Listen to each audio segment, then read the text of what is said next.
Magandang umaga sa ating lahat. Narito na ang update sa lagay ng ating panahon. Makikita natin dito sa ating latest satellite images itong makakapal na kaulapan. Ito sa hilagang bahagi ng ating bansa ay ang patuloy na epekto ng shoreline o yung salubungan ng mainit at malamig na hangin sa area ng extreme northern Luzon. Kaya sa nabanggit na lugar ngayong araw, makaranas tayo ng mataas na tsansa ng mga kalat-kalat na pagulan na may pagkulog at pagkidlat. Dito naman sa Metro Manila at sa nalalabing bahagi ng ating bansa ay easterlies naman o yung hangin na galing sa karakatang Pasipiko ang weather system na mapapa-apekto. Kaya magpapatuloy itong mainit at malinsahang panahon ngayong umaga hanggang sa tanghali, ngunit pagsapit ng hapon hanggang sa gabi, makaranas naman tayo ng mga tsansa ng biglaan at panandaliang boost na ulan na dulot ng localized thunderstorms. At sa kasalukuyan, wala pa rin tayong binabantay ng low pressure area o sama ng panahon sa loob at labas ng ating Philippine Area of Responsibility na maaring makaapekto sa anumang bahagi ng ating bansa sa mga susunod na araw.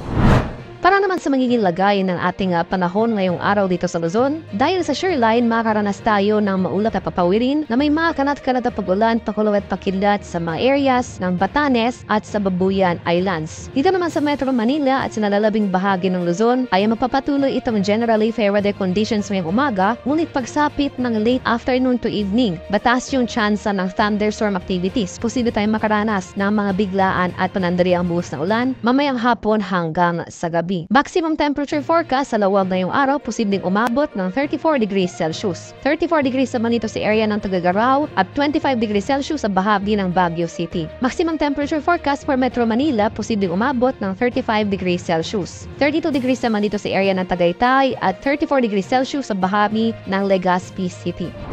Sa areas naman ng Palawan, Visayas at sa Mindanao ay bahagyang maulap hanggang sa maulap na papawirin na may mga tsansa ng pulupulong pagulan na may pagkulog at pagkidlat ang ating mararanasan ngayong araw. At kaya madaling araw pa lamang may mga thunderstorm activity na tayo na itala sa nilo sa central portions ng Mindanao, particular na sa mga rehiyon ng Northern Mindanao, Barm at Socsargen. Panandalian lamang yung mga pagulan na ito at inaasahan natin na mas magiging maaliwalas na ang ating panahon. Mamayang umaga, ngunit pagsapit muli ng late afternoon to evening, mataas sa tsansa ng thunderstorm activity ang ating mararanasan sa buong Visayas at sa Mindanao. Kaya maganda pa rin tayo dahil posible pa rin magdulot ng mga biglang pagbaha or pagguho ng lupa ang mga thunderstorms na ito. Maximum temperature forecast dito sa Calayan Islands at Puerto Princesa ngayong araw, posibleng umabot ng 35 degrees Celsius at 33 degrees Celsius naman dito sa areas ng Iloilo, Cebu at Tacloban City. Maximum temperature forecast sa Cagayan de Oro for today, posibleng pumalo ng 33 degrees Celsius, 35 degrees naman dito sa Davao at 34 degrees Celsius sa bahagi ng Zamboanga.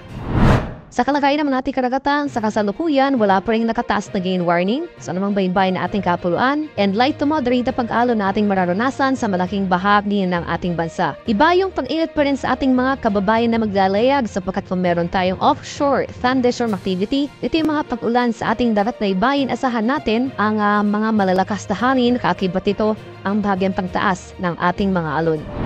At para naman sa ating 3-day weather outlook sa mga piling lugar ng ating bansa, dito sa Luzon sa mga areas ng Metro Manila, Baguio City at Legazpi City, for the next 3 days simula bukas, araw ng linggo hanggang sa Tuesday, patuloy tayong makaranas ng mainit at malinsang panahon, maliban na lamang sa mga tsansa ng isolated rain showers or localized thunderstorms. Maximum temperature forecast sa Metro Manila sa susunod na tanong araw, posibleng umabot ng 35 degrees Celsius. 26 degrees naman dito sa Baguio City at 34 degrees Celsius sa bahagi ng Legazpi City. Dito naman sa Visayas, sa mga areas ng Metro Cebu, Iloilo City at Tacloban City ay generally fair weather conditions rin na ating inaasahan, maliban na lamang sa mga tsansa ng biglaan at panandaliang buhos ng ulan na dulot ng thunderstorms. Maximum temperature forecast sa Metro Cebu for the next 3 days, posibleng umabot ng 33 degrees Celsius. 33 degrees rin dito sa area ng Iloilo City at 33 degrees Celsius rin dito sa bahagi ng Tacloban City.